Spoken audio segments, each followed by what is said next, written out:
So, on our third episode today, we're joined by Barbara Weber, the Executive Director of Health Action New Mexico. Barbara, it is so good to see you again. Thank you so much for joining us. Yeah, I am glad to be here. Health Action New Mexico has been operating in New Mexico for the last 28 years. And our mission is to see that everyone residing in New Mexico has equitable access to quality, accountable, and affordable health care. In terms of why we were involved in climate change and the methane issues in New Mexico, because that's health.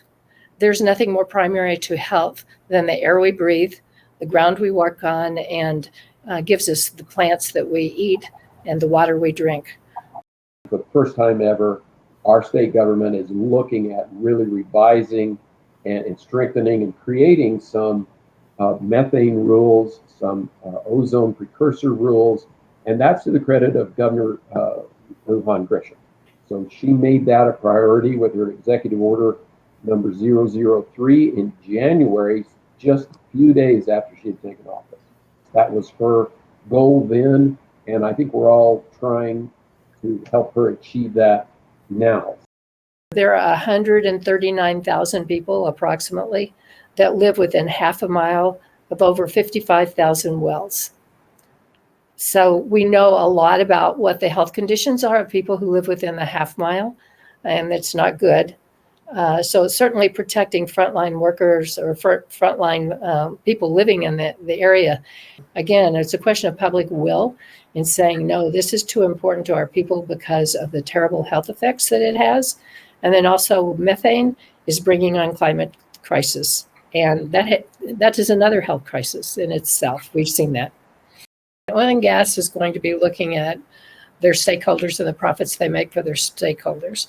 The government of New Mexico has to be looking for the health of their citizens. So, the government of New Mexico will pay for this in health cost down the line. So it's not like that we're spending money that we aren't going to spend anyway. Oil and gas sometimes raises the issue that this will hurt their business. And we now know that since Colorado has put similar things into place, that has not been true. We have data to look at that. So the Environmental Improvement Board, they will hear, like a court, the rules that the NMED proposes. And that's going to happen this fall, so get ready. I'm going to give you a date. I want you to save it to the watchers and listeners today.